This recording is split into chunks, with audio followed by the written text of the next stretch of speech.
नमस्कार, मैं हूं सिकता देव। आप देख रहे हैं हमारा भारत। वो खबरें जो जरूरी हैं, वो खबरें जो आपसे जुड़ी हैं। खुलदाबाद में औरंगजेब की कब्र हटाने की कोशिश कौन कर रहा है? औरंगजेब की कब्र को लेकर महाराष्ट्र में सियासत को कौन हवा दे रहा है?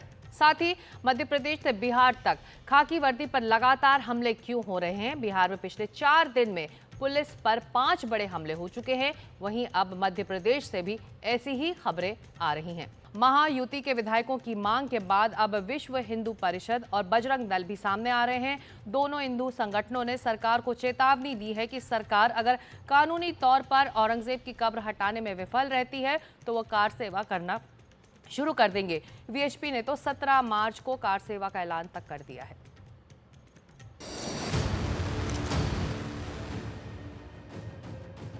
अब वो समय आ गया है, महाराष्ट्र का ही नहीं भारत के हिंदू की डिमांड है, उस औरंगजेब की खबर पर बुलडोजर जल्द से जल्द चढ़ा है। महाराष्ट्र में औरंगजेब को लेकर राजनीति गर्माती जा रही। पहले महाराष्ट्र सरकार ने औरंगाबाद का नाम बदलकर छत्रपति संभाजी नगर कर दिया और अब महायुति के विधायकों ने महाराष्ट्र से औरंगजेब की कब्र हटाने की मांग की है। सीएम देवेंद्र फडणवीस ने इस मांग का समर्थन भी किया है, लेकिन वो ये भी कहते हैं कि वो कब्र एएसआई के संरक्षण में है। आम्हालाही प्रत्येकाला असंच वाटतं, फक्त काही गोष्टी कायद्याने करावे लागतात कारण ती संरक्षित आहे। जुन्या काँग्रेसच्या काळामध्ये एएसआयचं संरक्षण मिळालंय। महाराष्ट्र विधानसभा के चालू बजट सत्र में महायुति विधायकों ने सामूहिक रूप से औरंगजेब की कब्र को महाराष्ट्र से हटाने की मांग उठाई थी। अब विश्व हिंदू परिषद और बजरंग दल ने भी ये मांग उठाई है। दोनों हिंदू संगठनों ने सरकार को चेतावनी दी है कि अगर वह कानूनी तरीके से कब्र को हटाने में असमर्थ हैं तो वो कार सेवा करेंगे। विश्व हिंदू परिषद उसको हटाने की मांग कर रही है और हम 17 तारीख को अभी तो बस निवेदन दे रहे हैं सरकार को कि वो जल्द से जल्द उसे हटाए, पूरे शासकों के नियमों के अनुसार हटाए। उनको हम 15 दिन, 20 दिन, 25 दिन, जब सब हिंदू समाज में जागरण हो रहा है तो सरकार उसकी जनमानस की आस्था रखे और पूरे नियमों के अनुसार वो कब्र वहां से हटा दे, ये हमारी मांग रहेगी। महाराष्ट्र विधानसभा के चालू बजट सत्र और विश्व हिंदू परिषद और बजरंग दल के अल्टीमेटम के मद्देनजर जिला प्रशासन ने औरंगजेब की कब्र की सुरक्षा बढ़ा दी है। शिंदे की शिवसेना इन हिंदू संगठनों के रुख का समर्थन करती हुई सामने आई है। औरंगजेब एक बहुत ही क्रूर, अत्याचारी और जुल्मी शासक था और आज जब इस देश में औरंगजेब के कारनामों के ऊपर बहस छिड़ी हुई है तो निश्चित तौर पर इस प्रकार की मांग करना गैर वाजिब नहीं है कि औरंगजेब के कब्र का कोई अर्थ नहीं है महाराष्ट्र में रहने का, खासकर उस जिले में जिस जिले का नाम संभाजी महाराज, छत्रपति संभाजी महाराज। विपक्ष का इस मुद्दे पर अलग ही रुख है। वो नहीं चाहते कि कब्र हटाई जाए क्योंकि उन्हें लगता है कि ये छत्रपति शिवाजी महाराज की औरंगजेब पर जीत का प्रतीक है। इसके अलावा उन्होंने विश्व हिंदू परिषद और बजरंग दल द्वारा दिए गए अल्टीमेटम की भी आलोचना की और कहा कि इससे समाज में तनाव ही पैदा होगा और सरकार से उनके खिलाफ कार्रवाई करने का अनुरोध किया। बहुत ही दुख की बात है कि कल बजरंग दल के कुछ पदाधिकारियों ने प्रेस कॉन्फ्रेंस लिया और प्रेस कॉन्फ्रेंस लेके उन्होंने बयान दिया कि महाराष्ट्र में जो औरंगजेब की जो कब्र है उसको सरकार ने नहीं हटाया तो हम बजरंग दल हम कार सेवा करके उसको हटाएंगे। ये बहुत ही दुर्भाग्यपूर्ण ऐसा स्टेटमेंट है। औरंगजेब की कब्र को हटाना है कि नहीं हटाना? वहीं उद्धव ठाकरे की शिवसेना के नेता आनंद दुबे ने केंद्र सरकार पर दोहरा मापदंड अपनाने का आरोप लगाया है। उन्होंने कहा कब्र को सुरक्षा देने वाला भारतीय पुरातत्व सर्वेक्षण केंद्र सरकार के अधीन है, उन्हें कार्रवाई करने से कौन रोक रहा है? औरंगजेब की कब्र को हटाना है कि नहीं हटाना है, इसका फैसला केंद्र सरकार के हाथ में है, क्योंकि जो एएसआई है, पुरातत्व विभाग है, वो केंद्र सरकार के अधीन है। हम सब मांग कर रहे हैं कि औरंगजेब की कब्र को हटा दो। बहुत सारे प्रावधान है, कानून में बदलाव करके आप हटा सकते हैं, लेकिन केंद्र सरकार को एक तरफ हिंदुत्व की भी बात करनी है, एक तरफ अपने आप को बहुत बड़ा हिंदूवादी बताना है, दूसरी तरफ औरंगजेब की कब्र को भी नहीं हटाना है। तो चाहे बजरंग दल हो, चाहे हमारी शिवसेना हो, हम सब एक प्रकार से चेतावनी दे सकते हैं ना सरकार को। सरकार करे न करे सरकार के ऊपर है। इस बीच हिंदूवादी नेता मिलिंद एकबोटे को छत्रपति संभाजी नगर में 16 मार्च से 5 अप्रैल तक प्रवेश करने से बैन कर दिया गया है। कानून व्यवस्था को देखते हुए ये फैसला लिया गया है, क्योंकि प्रशासन को खुफिया सूचना मिली थी कि एक बोटे खुलदाबाद में औरंगजेब की कब्र हटाने के लिए आ सकते हैं। अभिषेक अवस्थी, एनडीटीवी इंडिया। तो सियासत जारी है। वैसे खबर यह भी है कि आर्कियोलॉजिकल सर्वे ऑफ इंडिया यानी कि ASI के संरक्षण में औरंगजेब की कब्र पर पहले रोजाना 2500 से 3000 टूरिस्ट पहुंचते थे, लेकिन अब विवाद तेज होने के बाद यह संख्या घटकर 200 से 400 ही रह गई है। बढ़ते आगे अगली खबर की तरफ। बिहार पुलिस पर लगातार हो रहे हमले थमने का नाम नहीं ले रहे। पहले अररिया में एक ASI की मौत हुई, फिर मुंगेर में ऐसी एक घटना सामने आई। उसके बाद लगातार 2 जगह पुलिस के साथ मारपीट हुई है। अब सवाल यह है कि क्या बिहार में अपराधियों का बढ़ता हुआ मनोबल इसकी बड़ी वजह है? यह खास रिपोर्ट।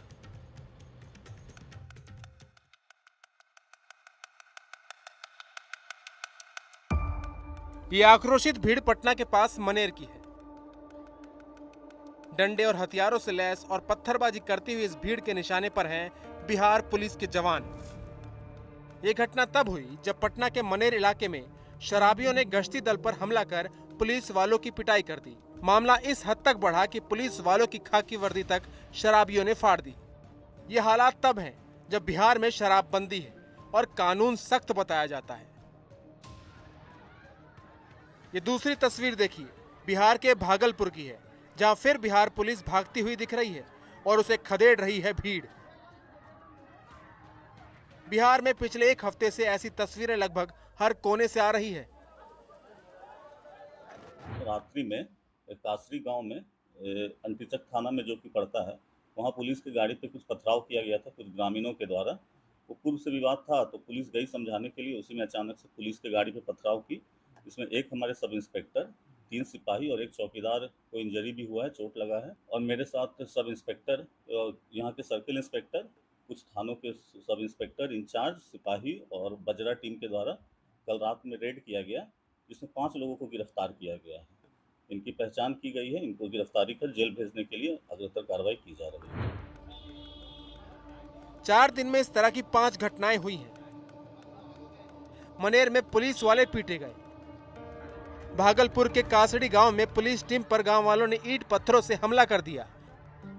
इससे पहले मुंगेर के नंदलालपुर गांव के एक दबंग ने अपने सहयोगियों के साथ मिलकर एक ASI संतोष कुमार सिंह की हत्या कर दी। वहीं 2 दिन पहले मधुबनी के परसाही गांव में जमीन विवाद में 2 गुटों में हिंसक झड़प हुई। मौके पर पुलिस टीम पर भी हमला हुआ। अररिया के फुलकहा बाजार में भी 4 दिन पहले भीड़ में फंसे ASI राजीव रंजन की जान चली गई थी। जहां जनता की सुरक्षा का जिम्मा पुलिस पे है, अब लोगों को पुलिस की सुरक्षा की चिंता सताने लगी है और ऐसा मौका विपक्ष कभी हाथ से जाने नहीं देता। चाहते हो कि बिहार हम पापों पर पर्दा डाल दें? अरे बिहार तो अपराधियों की चपेट में है, शासक अचेत हैं, भाजपा इसका मजा ले रही है और अपने मनबड़ों और मनचड़ों लोगों को आगे बढ़ा रही है और जाति गिनाती है। और अपराधियों की कोई जाति नहीं होती, याद रखना। अपराधी अपराधी हैं। अगर अपराधियों की जाति गिनानी लगे तो भाजपा में बड़े पैमाने पर ये बात खुल करके सामने आएगी कि जो संरक्षण देने वाले ये सारे लोग भाजपा ही हैं। वहीं राज्य सरकार का कहना है कि कानून का राज है। ये सुशासन की सरकार है, यहाँ कानून का राज है। अगर कोई भी गड़बड़ी करता है तो गड़बड़ी करने वाले बख्शे नहीं जाएंगे, गिरफ्तारी होगी, SPD ट्रायल चला के सजा कराया जा रहा है। और दूसरी तरफ जहां आपकी बात कर रहे हैं वहां तो पुलिस कार्रवाई कर रही है मजबूती से, अपराधी गिरफ्तार भी हुआ है, पैर में गोली भी लगा है और अगर जरूरत पड़ा इनकाउंटर करने का तो इनकाउंटर भी किया जाएगा। इससे अपराधी का इस राज्य में मनोबल नहीं बढ़ने दिया जाएगा। सरकार चाहे कितने भी दावे कर ले, लेकिन राज्य में जिस तरह से पुलिस पर हमले हुए हैं, इन घटनाओं से पुलिस का इकबाल और मनोबल जरूर गिरा है।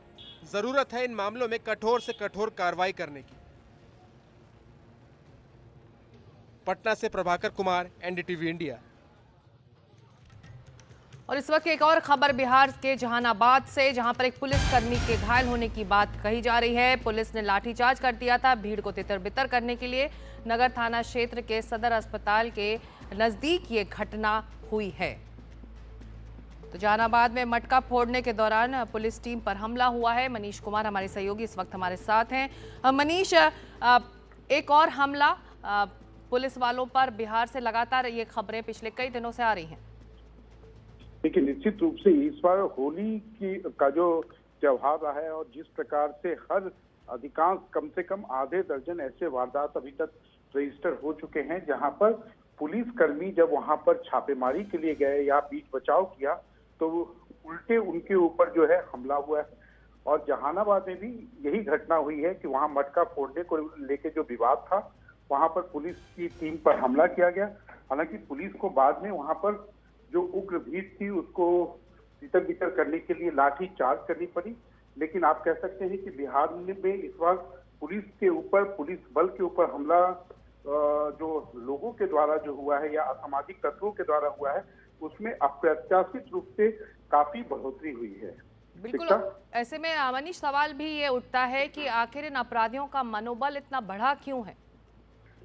देखिए, बिहार में अगर अपराधियों का मनोबल थोड़ा बढ़ा है उसका एक ही कारण है कि जब से बिहार में शराबबंदी हुई है तो जो शराब माफिया हैं उसमें कहीं ना कहीं इनकी पुलिस वालों के साथ भी मिली भगत रहती है, जिसके कारण उनका मनोबल इतना ऊंचा रहता है कि जगह जगह जो है ग्रामीण हैं या जो असामाजिक तत्व हैं वो पुलिस पर हमला करते हैं और उन्हें मालूम रहता है कि जब मॉब के रूप में वो हमला करेंगे तो शायद पुलिस कुछ लोगों को गिरफ्तार कर ले, लेकिन आखिरकार जो असल अपराधी हैं बच के निकल जाते हैं। शुक्रिया इस अपडेट के लिए। तो बिहार के जहानाबाद में पुलिस टीम पर हमला हुआ है, कई घायल इस हमले में बताए जा रहे हैं। अगली खबर, अडानी समूह के चेयरमैन गौतम अडानी ने नवी मुंबई अंतर्राष्ट्रीय हवाई अड्डे का दौरा किया है। गौतम अडानी ने NMIA परियोजना की प्रगति की समीक्षा की है। डॉक्टर प्रीति अडानी, जीत अडानी और दीवा अडानी भी समीक्षा के लिए पहुंचे थे।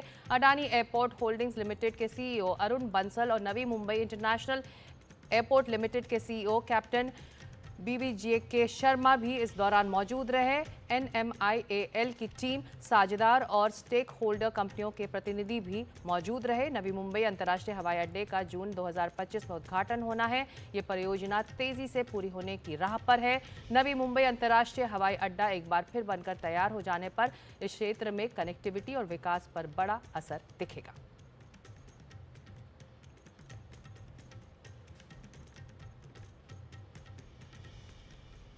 तो हमारा भारत में आज इतना ही। जाने से पहले आपको बता दें कि NDTV इंडिया में लगातार खबरें जारी रहेंगी। नमस्कार।